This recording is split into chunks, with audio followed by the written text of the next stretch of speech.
मुख्यमंत्री अशोक गहलोत साहब ने, पूर्व मुख्यमंत्री ने 19 जिले बना दिए बिना किसी प्रक्रिया। जिला बनाने की जो कमेटी बनाई थी, उस कमेटी का अध्यक्ष विदेश में घूम रहा है। उन्होंने कोई रिपोर्ट दी नहीं।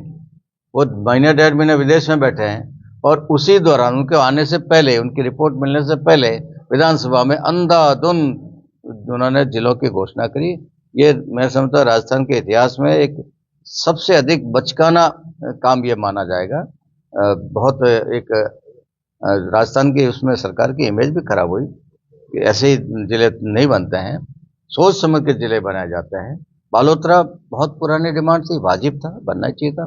फलौदी वाजिब था, ब्यावर वाजिब था। ऐसे कुछ जिले थे जो होने चाहिए थे।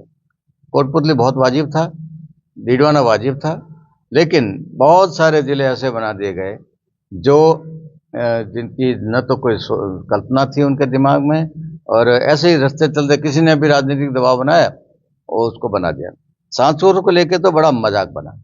मुख्यमंत्री खुद का स्टेटमेंट है कि ये सुखराम जी बैठे राज्य मंत्री हैं, ये तो रात में सो रहे थे, मैंने इनको जगह के बुलाया कि आ जाओ तुम्हारा सांसौर जिला बना रहा हूं। जो ऐसे जिले बनेंगे उनका समापन भी ऐसे ही होगा। सरकार ने बहुत सोच समझ के काम किया है। हमारे अपने बाड़मेर जिले के मूल निवासी ललित के पवार साहब, रिटायर्ड IAS अधिकारी, बहुत अनुभवी अधिकारी, उनको ये काम सौंपा गया। उनके साथ और भी अफसरों की टीम लगाई गई। उन्होंने एक एक जिले का दौरा किया है, जनप्रतिनिधियों से चर्चाएं की है, पब्लिक से चर्चाएं की है, सरकारी अधिकारियों से चर्चा की है, पुलिस के अधिकारियों से चर्चा की है।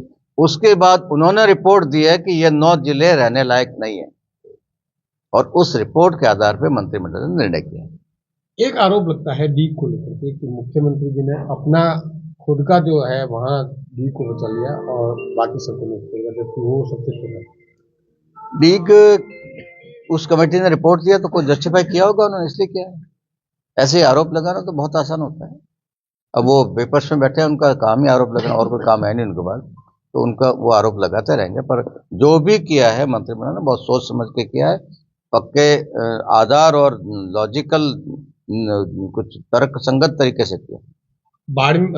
राजस्थान के कोटपुतली में एक बच्ची जो है वो उसमें बोरवेल में गिरी 9 दिन में। राजस्थान में इस तरीके की घटनाएं लगातार हो रही है, इसको लेकर गवर्नमेंट का स्ट्रिक्ट नियम बनाए ताकि ये घटनाएं। उसके लिए गवर्नमेंट को नहीं, समाज को करना चाहिए। जो बोरवेल खुदवाता है वो उसको थोड़ा ऊंचा लेके बंद क्यों नहीं करता है? जमीन के समानांतर क्यों रखता है? खुद के खेत में ही गिरी होगी, पड़ोस के खेत में तो गई नहीं होगी।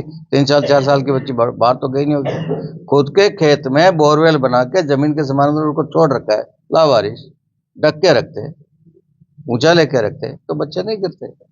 99% केस ऐसे ही हो रहे हैं कि हमारी खुद की लापरवाही से हमारे अपने बच्चे खतरे में पड़ रहे हैं, और फिर सारी जिम्मेदारी सरकार की, आरोप सरकार पे। तो ये हमको जागरूक होना पड़ेगा, बोरवेल करवाने वालों को जागरूक होना पड़ेगा कि बोरवेल बनाने के बाद उसको पूर्ण व्यवस्थित तरीके से उस पाइप को थोड़ा ऊपर लिया जा सकता है, 2 फीट ऊपर लेकर बंद करो, कोई नहीं करेगा। तो ये हमको जागरूक होना चाहिए, हमको सावधानी रखनी चाहिए। और हमारे बच्चों की जिंदगी बहुत कीमती है।